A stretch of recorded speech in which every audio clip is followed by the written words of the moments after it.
Is that fine? Yeah, I don't know what you're talking about. Oh man. Hi, this is Chef Sara, and today we're going to be making a classic meatloaf. A moist meatloaf to be exact. So let's go over the ingredient list. All right, first and foremost, I have breadcrumbs, about a cup or so, soaked in about a cup or so of whole milk. I have ground beef, 2 pounds. This is 85.15.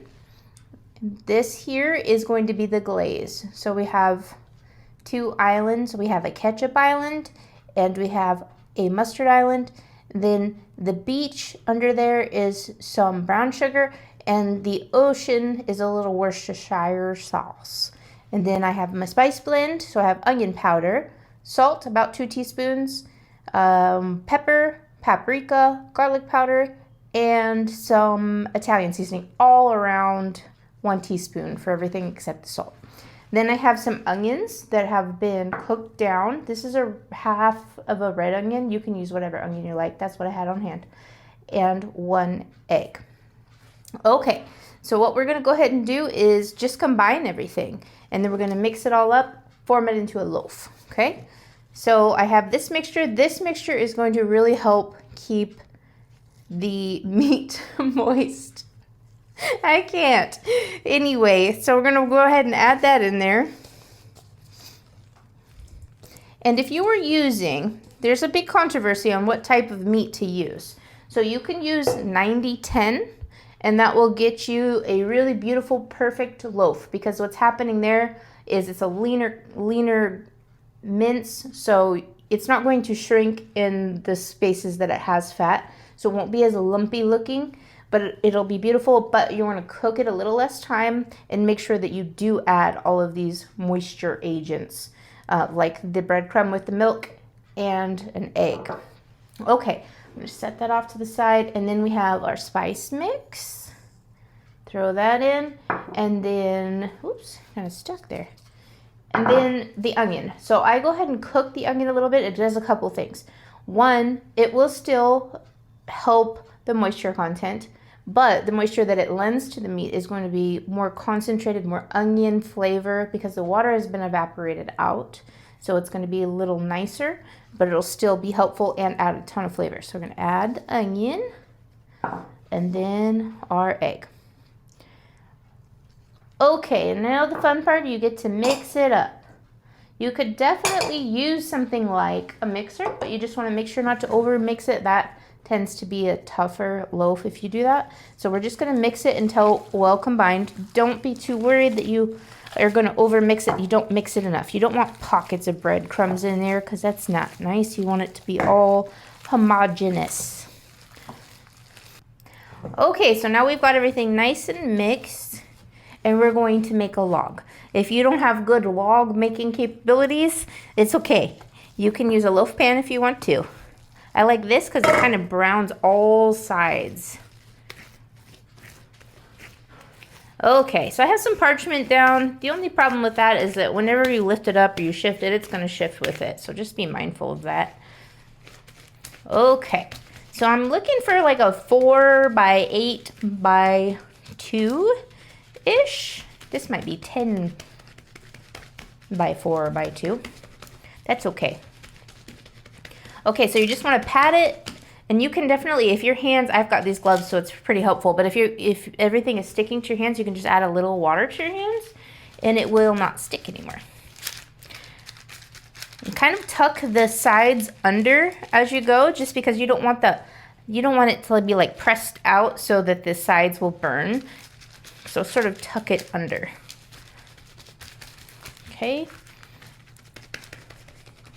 Just pat it down. You try not to have too many cracks, because cracks will turn into canyons if there's too many. So try to avoid that if you can. Just gently tap it. That will get rid of some of the air bubbles. And then just make it as uniform as possible without going crazy. You could really spend a lot of time making your meatloaf perfect.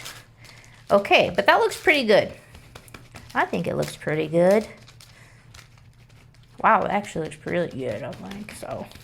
Okay, all right. So this is gonna go into an oven 350 degrees for about 30 to 45 minutes, depending on your oven. And then we're gonna take it out and glaze it. So after about that amount of time, we'll come back. I'll show you how to do the glaze. Okay, so our meatloaf is about 75% done. We're gonna go ahead and mix together our glaze, which is the ketchup, a little bit of mustard, Worcestershire sauce, and a couple of tablespoons of brown sugar. So we're going to go ahead and mix that up. And that brown sugar will really help it kind of stick and caramelize to the meatloaf.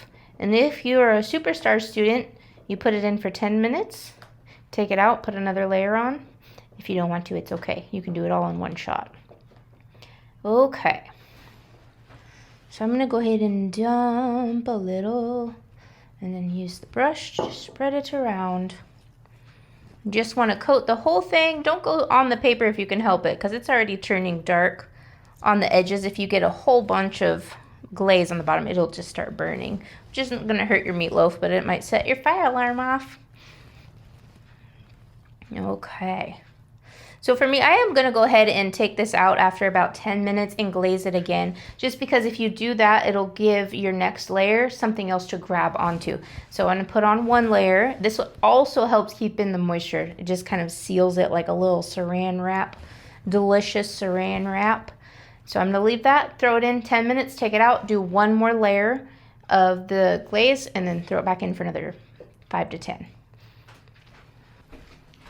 Okay, our first round of glaze is done. We're going to throw another one on.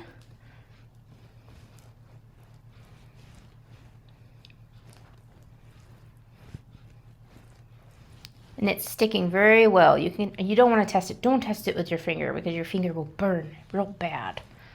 I can't see. Can you see if I get that side? I don't know. Okay. And you can do, if you really want to, you can keep building this glaze till it's like Eiffel Tower sizes. Okay, it's gonna go back in the oven for another 5 to 10. Okay, so second glaze has been baked. At this point, the only thing you have left to do is let it rest. Just like a steak or anything else, the liquids inside are just bubbling and jostling around. So if you were to cut this right now, they would be in motion and just whatever. So we want just to let them redistribute throughout the meat. So we're going to let it rest for 15 minutes or so. That would be sufficient. Okay, now this is the moment of truth. We're going to see if we have a moist meatloaf or not. Yoink, yoink, yoink. Yes!